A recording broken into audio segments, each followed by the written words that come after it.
big signees that you went for in TNA in the early days, there was the famous Hogan guitar shot in Japan.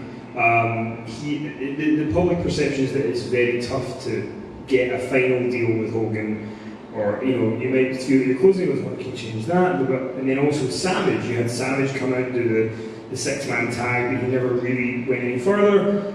Can you talk a little bit about those two specifically? Two of the biggest stars in wrestling, two guys who would undoubtedly move numbers for you. Why did those two deals not work out? What do you think was tell us a little bit about those? Well, the first layer to the answer is get eyeballs on our product.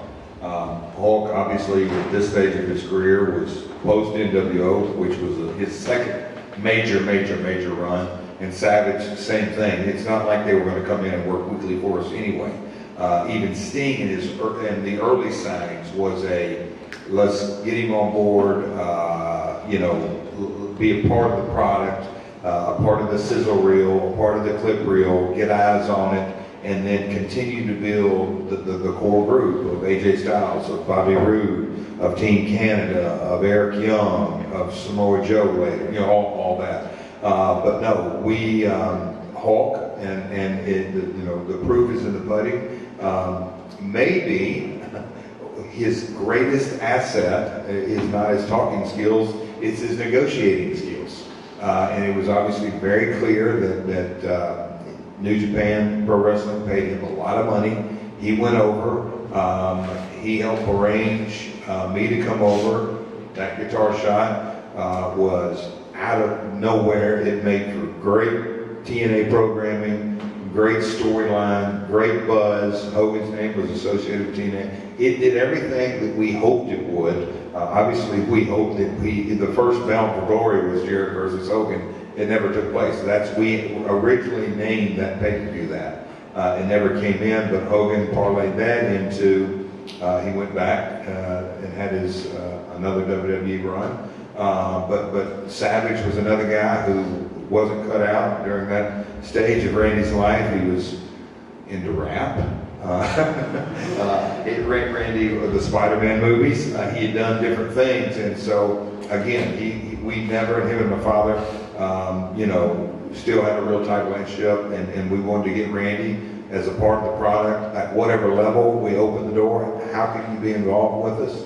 And he agreed to that, but we obviously knew that went nowhere. Hoping for more, but it didn't. But it's one of those things, Memphis TV, that I was born and raised on. You're only as good as what your last television show was. And so whatever happened on one episode of Impact, there was always next week, and we had that mentality.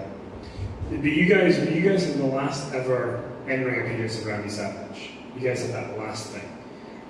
China's as well. China's as well. Another little thing that you had brought up. Me and China she was in my last WWF match, and she was in a TNA ring in her last match ever against me. Isn't that crazy?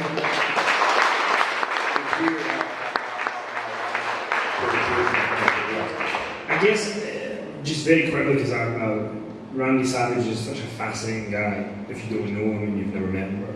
The most intense human being. You ever played? Have you met Goldberg? Oh, many times. I mean, he's an intense guy. Randy Savage is worse, or more intense. And no disrespect to Bill, no comparison.